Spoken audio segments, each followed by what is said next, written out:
Hello, Michigan Realtors, and welcome back to a new installment of the Letter of the Law. A number of you have asked whether the NAR settlement agreement prohibits a realtor from paying a referral fee in exchange for the referral of a buyer. Now, the answer is that it depends on the context. Before we discuss the question in detail, recall that Michigan law specifically prohibits the payment of a referral fee to an unlicensed person. Now, there is no gray area here. If the person to whom the realtor wishes to pay a referral fee is unlicensed, then the fee cannot be paid. As an aside, a Michigan broker can pay an out-of-state licensee a referral fee so long as the out-of-state agent does not represent the buyer in the Michigan real estate transaction. Now let's discuss a couple of scenarios involving the referral of a buyer to another licensee.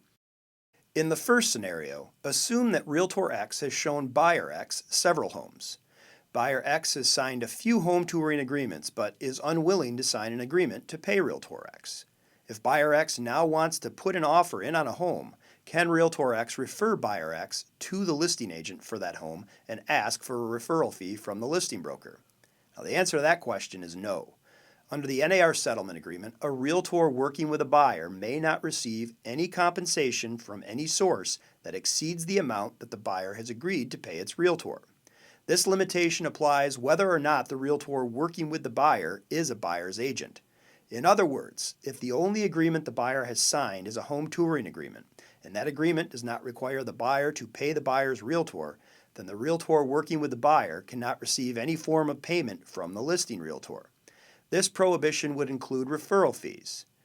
In the second scenario, assume that Realtor A receives a call from a former client who is looking to buy a home in another part of the state. Can Realtor A refer that former client to Realtor B and ask for a referral fee from Realtor B? Now, the answer to that question is yes. The settlement agreement's prohibition only applies to those realtors who are working with the buyer. Here, it is Realtor B that will be working with the buyer. Under the settlement agreement, it is Realtor B who will need to enter into a written agreement with the buyer that sets out the compensation amount to be paid to that realtor by that buyer. Of course, Realtor A and Realtor B should agree in writing as to how and when Realtor A will receive a referral fee from Realtor B.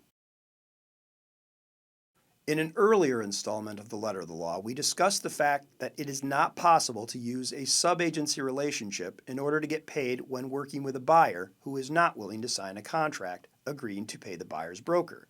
Now, the same is true with referral fees. If the buyer has not agreed to pay the buyer's broker, the listing broker cannot pay the buyer's broker a referral fee. The bottom line here is that if the buyer chooses not to sign a contract agreeing to pay their broker, then the realtor who is working with that buyer will not and cannot be paid, and realtors should allocate their time accordingly. Now that's all for today. Please keep sending us your questions and comments to the email in the video description.